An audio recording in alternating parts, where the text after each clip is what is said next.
to do that, and that, bang, magic.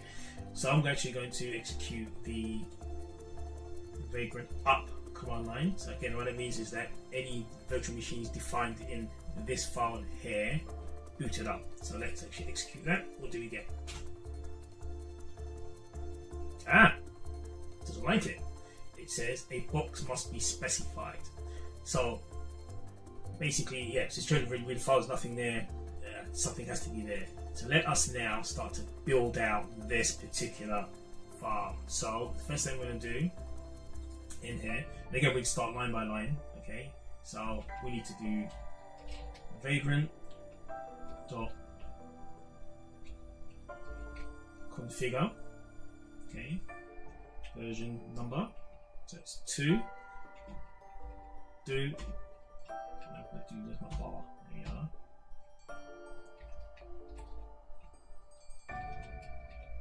Okay, so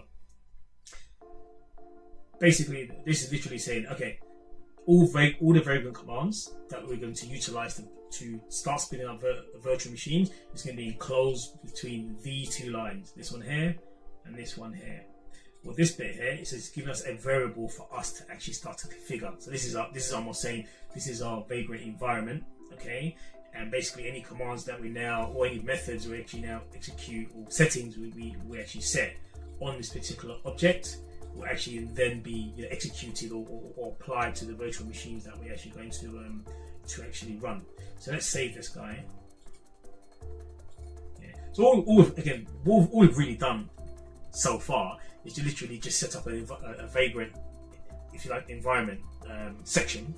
Literally say, okay, anything in between start to run. But look, there's nothing there, right? I mean, it's still empty. So let's just make sure that we haven't made a mistake. So I'm going to go back to this Vagrant window and actually do a Vagrant status. Vagrant status is a really good way to make sure there's no errors in your file. So let's just make sure I don't have any spelling mistakes. Again, it is actually giving me the same results before, default and not created. I just want to very quickly make a slight mistake here, just to make sure that it's actually reading the file correctly. So I'll put Vagrant Q, go back here, do Vagrant status, and hopefully, yeah, there we go. See that? There's a complete error in this output. So we're good. So let's save this. Let's go back in to Vagrant status. Awesome. So again, we're not quite there yet. We're getting there slowly or surely. So now where are we? So where we are at? So we're equivalent to almost a brand new server that actually has nothing inside. So a hard disk with no operating system. So what's the first thing that we need? We need to have a hard disk and we need to have an operating system installed on it. So instead of us going through, grabbing the Linux disk and then start installing CentOS on it, we need to find an image that actually has everything baked for us. So let's actually do that. So I'm going to add a section between these two lines. So remember I said to you that here we have this variable called config. So here we're starting to configure it. So here we have config.vm.define. So this is the name.